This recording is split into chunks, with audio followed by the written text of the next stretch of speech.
انتي مش أفكارك، ولا انتي القلق اللي بتحسي بيه، ولا حتى الفشل اللي مريتي بيه. انتي أكبر بكتير من كل ده. تعالي نغوص سوا في حكمة إيكهارت تول اللي غيرت نظرتي للحياة ولنفسي.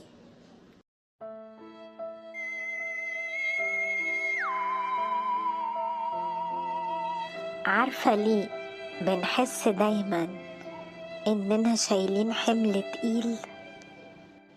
إيكهارت تول بيقول حكمة غيرت حياة ملايين. معظم معاناة البشر ملهاش لازمة.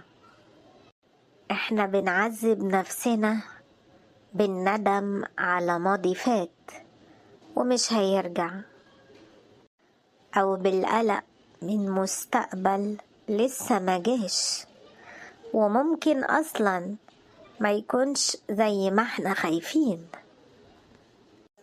بننسى نعيش اللحظة اللي احنا فيها دلوقتي. الآن هو كل اللي نملكه فعلا، الآن.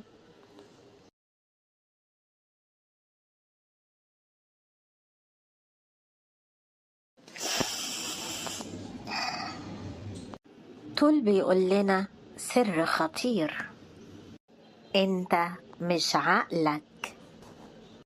العقل أداة ممتازة لو استخدمناها صح، بس كارثة لو هي اللي سيطرت علينا.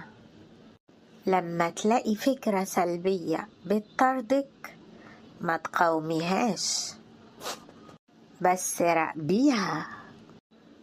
راقبيها كأنك واقفة على شط بتتفرجي على مركب ماشية في البحر.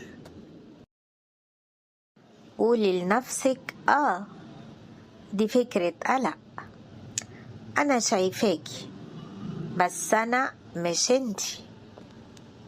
اللحظة اللي بتراقبي فيها أفكارك انتي كده خرجتي من سجنها. ليه بنتوتر؟ عشان بنقاوم الواقع. بنقول المفروض ما كانش ده حصل.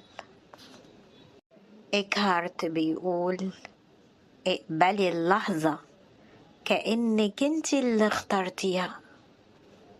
القبول مش معناه الاستسلام، معناه انك توفري الطاقة اللي بتضيع في الغضب والمقاومة وتستخدميها في الفعل الصح. بصي للطبيعة، الشجر ما بيقاومش الريح، بيميل معاها، وعشان كده ما بيتكسرش. كوني زيهم، مرنة وهادية. السلام مش هتلاقيه لما مشاكلك تتحل. السلام موجود جواكي دلوقتي حالا،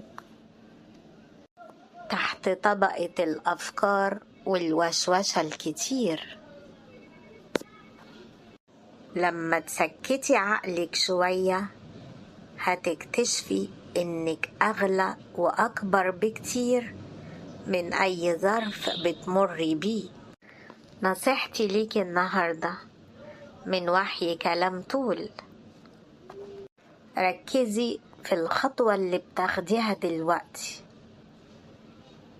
مش في 100 خطوة اللي جايين.